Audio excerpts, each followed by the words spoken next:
after talking about all the insulation, I'd be remiss if I didn't talk a little bit about one of the joys we have aboard Guinevere, and that's our fireplace. It was a pleasure when we had the boat back east on a lake and it snowed out and all the tracks leading down the dock led to our boat. A couple of things I'd like to talk about this, if you plan on getting a fireplace yourself, is on the door that opens. It's really nice. This has a viewing window that opens up. It has a mesh behind it and lets light out. You can see the fire in it, or you can close it down and open it up.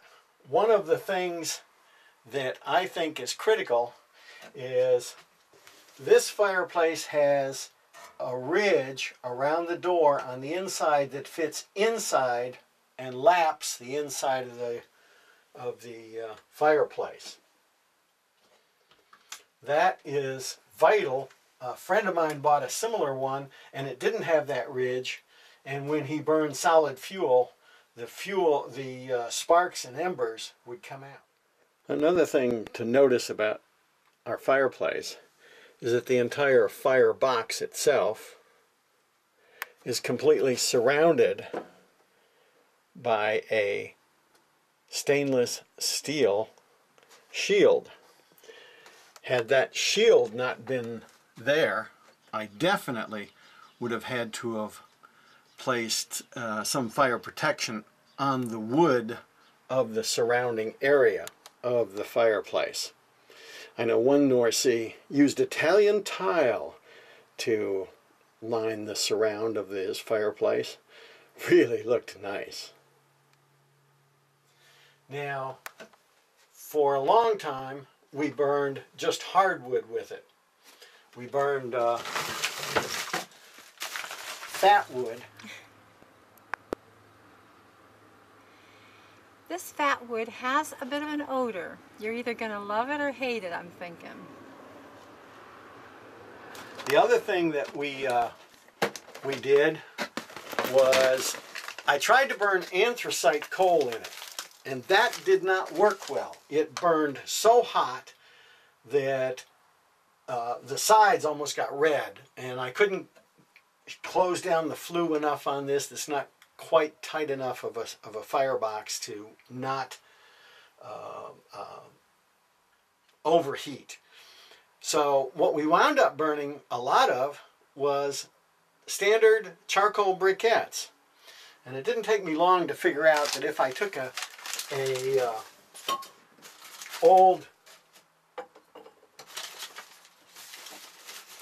brown sandwich bag type affair, and I could fill those with the charcoal briquettes, and they would last 3 to 4 hours. So I'd use a little fat wood, throw one of these on top of it, it'd get running, and then during the night or whenever, I could just throw another one in after about 3 hours and it would start and run.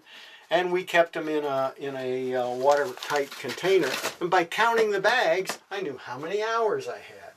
That worked real well for a long time, but burning charcoal at night has its drawbacks. I actually lost a friend of mine when I was in the Navy.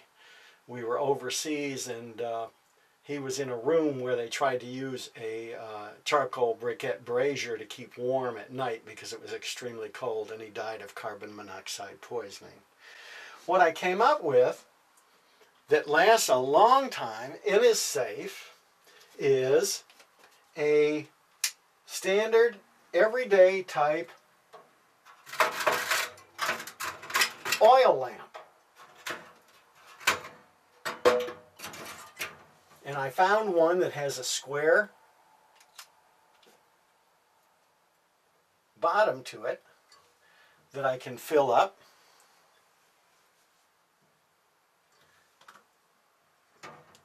And put it in, and that lasts a long time. Now, at first I was thinking I was going to have to make my own and put 2 wicks in it.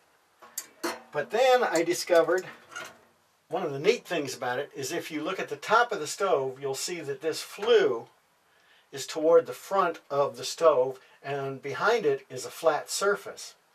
If I bring this lamp close to the front, leave it all the way to the front, most of the heat from the chimney goes straight up the chimney and out. Now this gets warm and heats the whole boat, but what I found is if I just push this back, the heat from the chimney now hits the back of the stove on the top.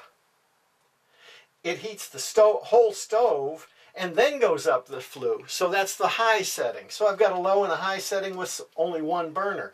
We would also keep a tea kettle on the back of the stove, a real small little tea kettle that kept hot water. That mellowed the heat, kept a little humidity in the boat, moisture in the boat, and we could always be ready for hot cocoa or hot tea anytime we needed it. So I could then close the stove, open the stove, and now I've got a wonderful little fireplace, plenty of light when I want it. I just close that down when I don't need it anymore.